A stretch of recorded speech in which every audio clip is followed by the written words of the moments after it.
Según la ENAP, hoy los precios de las bencinas, el del diésel y el del gas licuado para uso vehicular, sí, suben. 9 pesos con 70 centavos por litro.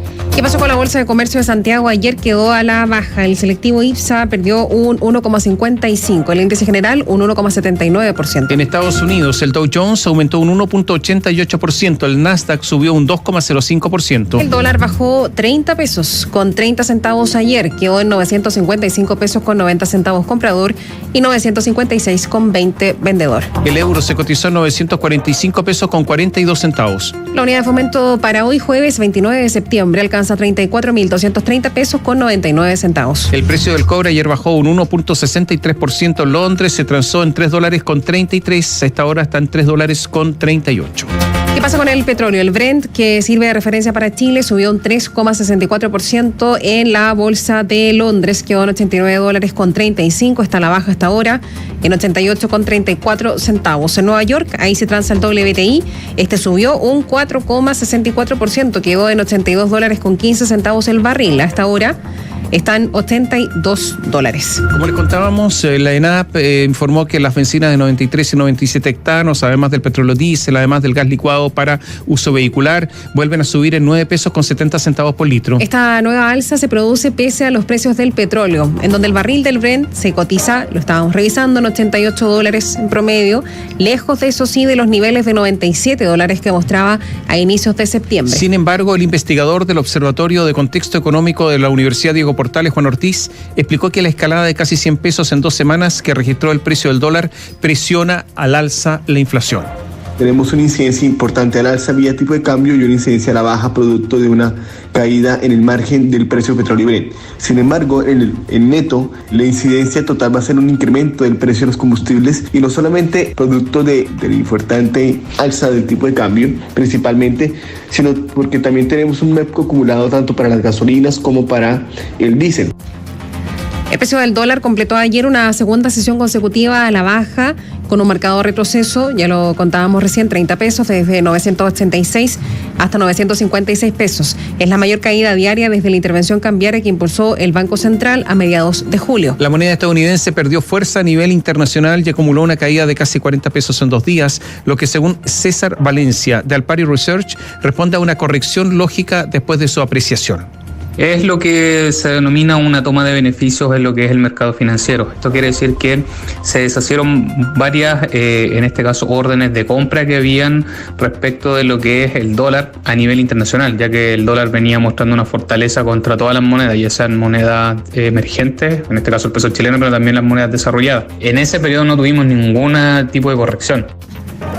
En el plano externo, el dólar también perdió fuerza frente a otras monedas, como la libra esterlina y el real brasileño, aunque el peso chileno fue una de las que más se fortaleció, según lo dijo Renato Campos, es de Admiral Markets, por un repunte de los futuros del cobre. El avance del cobre juega un rol protagónico ante la recuperación que muestra el yuan chino, favoreciendo la cotización del metal, y con ello expectativas de un equilibrio en la cuenta corriente local que muestra un déficit actual de un 8,5% anual, motivo por el cual entendemos el retroceso que muestra el cruce al término de la jornada, buscando acercarse a los 950 pesos como primer soporte técnico. Según especialistas, el incremento en el precio de las bencinas podría sostenerse por al menos 3 semanas más en las condiciones actuales y por cerca de 6 semanas en el caso del diésel. El gobierno presentaría esta jornada los detalles del proyecto de ley de presupuesto 2023 después de un consejo de gabinete en el que se está realizando y en el que va a adelantar al oficialismo los principales ejes del gasto público para el próximo año. En el Congreso esperan que el principal énfasis esté en la reactivación económica y el fortalecimiento del orden público, aunque ajustándose al complejo escenario de inflación. Joaquín Aguilera, buenos días. Hola, Joaquín.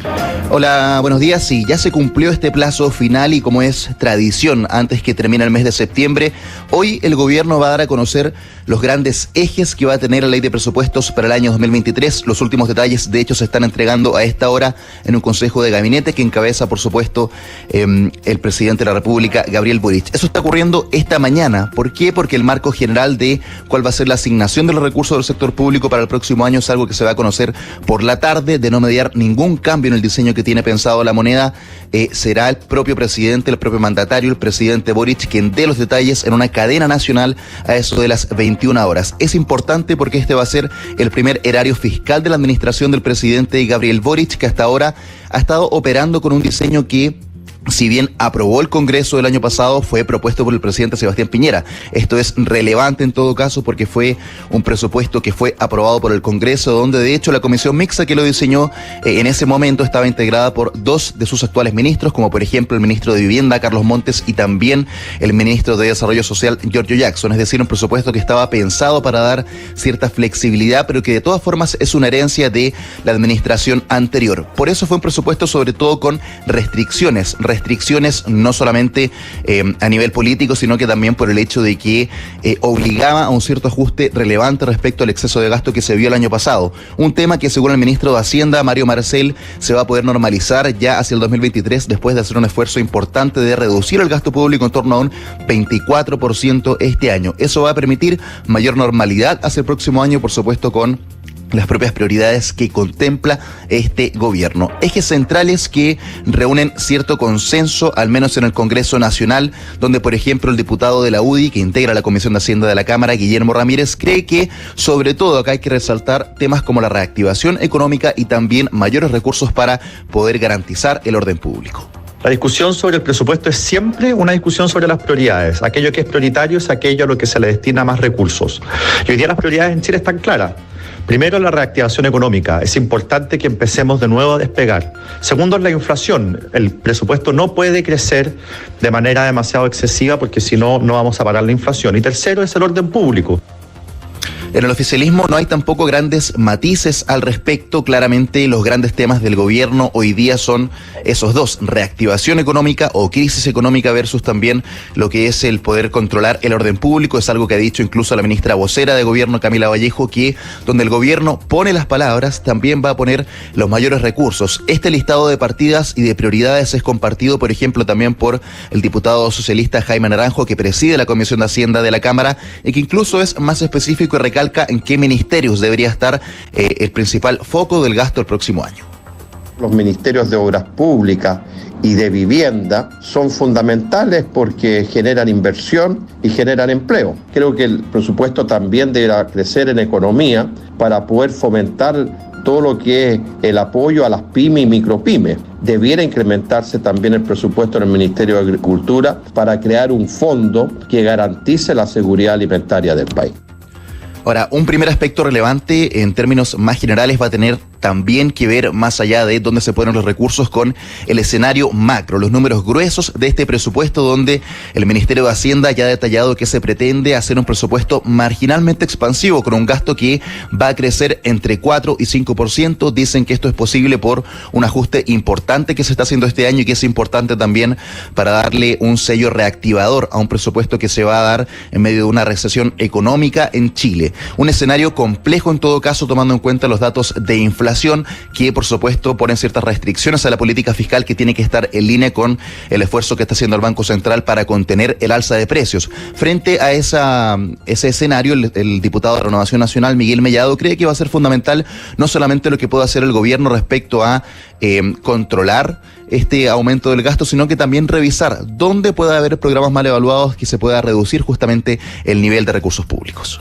Este año la ejecución presupuestaria ha sido pésima. Yo espero que el próximo año cambie la mano, pero eso de subir entre un 4 y un 5% el gasto, la verdad es que no nos preocupa, porque la verdad es que no han dicho nada con respecto a los programas mal evaluados, si efectivamente los van a continuar o los van a eliminar. El fisco tiene que aportar, ¿cierto?, a un mejor gasto.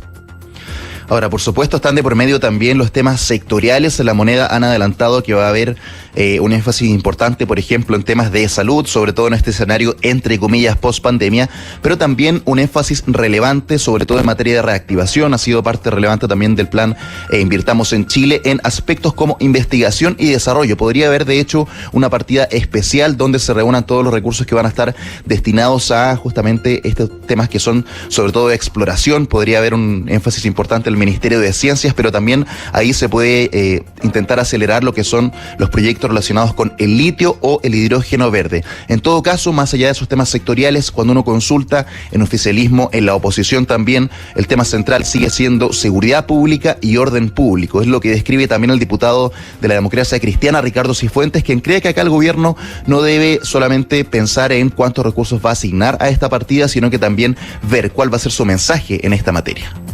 Me parece que no es suficiente lo que yo he escuchado respecto del aumento de inversión y de gasto en materia de seguridad. Creo que el país necesita un mayor esfuerzo que lo que está planteando el Ministerio de Hacienda. Necesitamos tratar la delincuencia, el narcotráfico como una calamidad pública, y para eso necesitamos más recursos, pero también necesitamos que la ley de presupuesto se facilite toda la gestión de esos recursos. Ya lo decíamos, hoy por la noche probablemente va a ser el presidente de la República, Gabriel Boric, que va a dar a conocer los detalles respecto a cuáles van a ser las prioridades del gasto el próximo año, teniendo por supuesto que esperar algo más, probablemente hasta inicios de la próxima semana, para ver también cómo se encuadra todo esto en materia fiscal. El Ministerio de Hacienda, en reuniones que ha tenido con agentes del sector financiero, por ejemplo, ha dicho que no va a sorprender en cuanto a las expectativas que hay hoy día en el mercado respecto a las proyecciones de crecimiento, vale decir, va a trabajar con un escenario en que la economía chilena el próximo año va a estar en recesión, probablemente con una contracción económica del 1%, y habrá que ver cómo se traduce este discurso del ministro Mario Marcel respecto a que el esfuerzo que se ha hecho este año en cuanto a ajuste fiscal ha sido de envergadura mundial, en cuanto a si es que se va a establecer un cierto optimismo tal vez en cuanto a la consolidación fiscal hacia adelante. Tomás Cateri. Ya, Joaquín, esperemos. Lo único que podría llamar la atención, pero vivimos momentos de crisis y a lo mejor es la única alternativa, es el aumento del gasto público en relación con la caída del producto que se espera para el próximo año. Y por lo tanto, aquí va a haber una brecha, una vez más, de endeudamiento. O sea, se va a llenar esa brecha con endeudamiento. Vamos a seguir endeudándonos. Algunos dicen que la deuda puede ser de 12.000 millones de dólares adicionales, otros dicen que podría llegar a los 18.000 millones de dólares.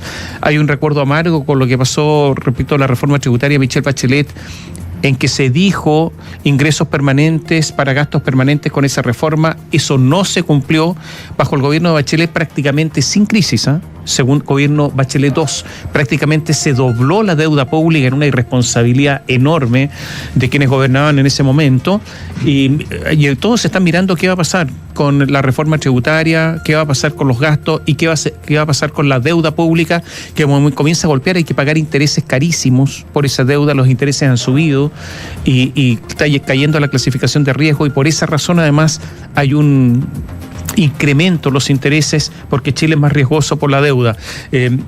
Yo creo que los ojos también van a estar puestos sobre el progresivo endeudamiento chileno. Exactamente. De hecho, el ministro de Hacienda ha dicho claramente que este año probablemente ese ajuste se ha sobrecumplido. Había una reducción del gasto de 24%, probablemente superando incluso las expectativas que se había planteado el presupuesto anterior, que ya consideraba un ajuste importante.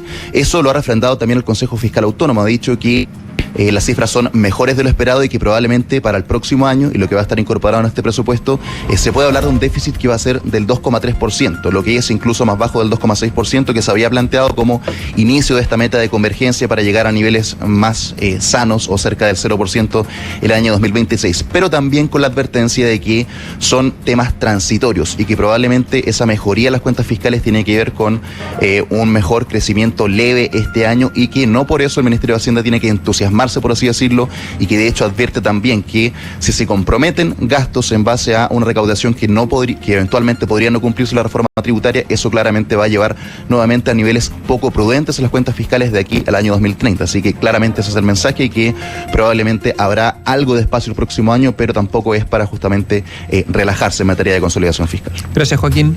Buenos días. Chao. Chao, Joaquín, hasta pronto. Digamos que la cadena nacional se tiene que grabar esta mañana para emitirse a las 9 de la noche, en la que el presidente Gabriel Boric va a dar algunos detalles, líneas programáticas de lo que va a ser este presupuesto. Una información del momento, la acaba de publicar el Instituto Nacional de Estadísticas, es la tasa de desempleo de 7,9% en el trimestre móvil junio-agosto de 2022. Dice el INE con la información registrada en la encuesta nacional de empleo que elabora este instituto. La cifra significa, este 7,9%, un descenso de 0,6 puntos porcentuales en 12 meses, dado que el alza de la fuerza de trabajo fue menor a la presentada por las personas ocupadas. La fuerza de trabajo subió 6,5 y las personas ocupadas 7,2. Las personas desocupadas disminuyeron 1,2%, incididas por quienes se encontraban cesantes, que caen un 1,8%. La tasa de ocupación y de participación y de ocupación se situaron en 59,7% y 55%, creciendo 3 puntos porcentuales y 3,2 puntos porcentuales respectivamente, mientras que la población fuera de la fuerza de trabajo disminuyó en un 6,2%. En las mujeres, la tasa de desocupación se situó en 8,2%, está por sobre el promedio, pero de todas formas decrece 0,5% en 12 meses. En la tasa de participación y ocupación están en 49,8% participación, 45,7% en ocupación, eso en materia de mujeres. En los hombres, la tasa de desocupación está en 7,7%, con una baja de 0,8%, y la tasa de participación 70,1%, ocupación 64,7%. Y respecto a la informalidad, la tasa de ocupación informal se ubicó en 26,7%, descendió 0,4 puntos porcentuales en 12 meses. Está un dato también de la región metropolitana. Respecto de la tasa de desocupación del trimestre de análisis, alcanzó 8,3%. De todas formas, es una baja de 0,9% en 12 meses. Esa es la información económica del momento. Lo acaba de publicar el Instituto Nacional de Estadísticas. Es la tasa de desocupación nacional del trimestre móvil junio-agosto, que fue de 7,9%. Y el rechazo a la propuesta constitucional en el plebiscito del 4 de septiembre no calmó las aguas para la incertidumbre económica. Durante el 9º mes de este 2022, el índice de incertidumbre económica que elabora mensualmente Clape SUC alcanzó las 393 unidades, marcando un alza de 9% respecto del mes anterior. Con esto, la incertidumbre vuelve a crecer tras una baja registrada durante agosto. Y además, según relata este informe, este valor significó un aumento de 66% respecto de igual mes del año pasado, cuando alcanzó 237 puntos. A su vez, la media móvil anual de este índice de expectativas es de 367 y aumentó en un 3,6% respecto del mes anterior, que era 354. Según Clapes, las principales fuentes de incertidumbre son el escenario económico y político interno. Con respecto al escenario económico, los principales temas son la situación inflacionaria y las perspectivas de inversión, mientras que en el escenario político, los principales tópicos que generan incertidumbre son el gobierno y el proceso para redactar la nueva constitución, señala la entidad. El director de Clapes UC es el exministro de Hacienda, Felipe Larraín. Él plantea que el índice de incertidumbre económica está cerca de sus máximos históricos, aunque algo más bajo que los niveles récord de los meses antes del plebiscito. El grueso de la incertidumbre es por factores domésticos, tanto políticos como económicos, dice. Y agrega que dentro de ellos el gobierno es por sí solo la principal fuente de incertidumbre, aunque también el proceso constitucional contribuye de forma significativa, dice. Y la acción de Anglo American, que pretendía excluir las reclamaciones de comunidades sobre el proyecto minero Los Bronces integrado ante el Comité de Ministros, fue rechazado por la directora ejecutiva del Servicio de Evaluación Ambiental. La ONG FIMA, que es contraria a esta iniciativa, valoró la determinación, dijo que la evaluación que se realizó para rechazar el estudio de impacto ambiental fue deficiente. El informe es de Mario Vera. La directora ejecutiva del Servicio de Evaluación Ambiental, Valentina Durán, rechazó el recurso de reposición que buscaban incluir ante el Comité de Ministros las reclamaciones de comunidades. La compañía de capitales británicos argumentó que quienes hacen las observaciones en la etapa de participación ciudadana solo pueden reclamar ante el Comité de Ministros en la hipótesis de una resolución de calificación ambiental favorable al titular que no haya considerado sus observaciones, lo que fue calificado por la autoridad como una percepción errada del sistema del derecho ambiental chileno. Durán justificó su decisión basándose en uno de los principios del Acuerdo de Escazú respecto a la participación pública en los procesos de toma de decisiones ambientales y acceso a la justicia que, a su juicio, encuentran su fundamento original en el principio 10 de la Declaración de Río sobre el Medio Ambiente y el Desarrollo, instrumento vigente en Chile, promulgado por el Ministerio de Relaciones Exteriores. La resolución no fue considerada como una interpretación innovadora por el abogado especialista en Derecho Público y Ambiental, Juan Pablo Lepe. principalmente porque considera que los observantes ciudadanos no deben ser considerados contraparte de los proponentes de proyectos, sino intervinientes cuyo fundamento para intervenir estaría en el principio de participación ciudadana, el cual a su vez formaría parte del concepto de justicia ambiental. Las organizaciones interesadas celebraron la determinación, como el vocero de la Junta de Vecinos Las Varas Camino Farillones, Claudio Rojas, y la abogada y coordinadora de acceso a la justicia de la ONG FIMA, Macarena Martinich, quien aseguró que la evaluación que se realizó para rechazar el estudio de impacto ambiental fue deficiente. Nosotros llevamos años haciendo esfuerzos, por presentar la temática del daño medioambiental que ha generado la minera Anglo American. Por ejemplo, no logra descartar los impactos sobre los glaciares que están cercanos al proyecto, no contiene toda la información en relación a ellos tampoco. Consultada por la radio, Anglo American señaló que los temas contenidos en las reclamaciones presentadas por terceros fueron cubiertos en profundidad y resueltos en el proceso de evaluación ambiental, añadiendo que recibieron la aprobación de los servicios competentes a todas estas temáticas, con la sola excepción del tema calidad del aire, el cual fue abordado en el documento Téngase Presente, que es el foco de la presentación ante el Comité de Ministros. 9:09 a.m. La Superintendencia de Salud respondió duramente a la Asociación de ISAPRES, que cuestionó la metodología de cálculo utilizada en el proceso de verificación y que derivó en aumentos de entre 1,4 y 7,6% en los planes, afirmando que las aseguradoras no pueden tener la pretensión de que la adecuación se transforme en un salvataje en perjuicio de sus afiliados. El regulador sostuvo que las 6 ISAPRES abiertas conocían claramente cómo se realizaría el cálculo y además tuvieron la posibilidad de presentar recursos de reposición o jerárquicos si no estaban de acuerdo con este y no lo hicieron. Además, dijo que es incorrecto señalar que el criterio del cálculo no es consistente con la ley 21.350 de reajustabilidad de planes de ISAPRES, ya que la verificación se realizó considerando la metodología utilizada para el indicador de costos de la salud, que es un promedio ponderado de la variación de costos del sistema. El superintendente de salud, Víctor Torres, dijo: malamente, la superintendencia podría haber contrastado, tal como las ISAPRES pretendían, una metodología de cálculo entre variaciones de costos acumuladas con un indicador calculado como un promedio ponderado, diciendo además que la propuesta planteada por la industria implica que todas habrían alcanzado verificaciones por sobre el 7,6%. De haber considerado la verificación, la metodología establecida por las ISAPRES de manera acumulada como lo pretendían, era una forma de eludir el cumplimiento de la ley, permitiendo que éstas cobraran a las personas afiliadas el alza que ya había sido dejada sin efecto por el Congreso durante la pandemia.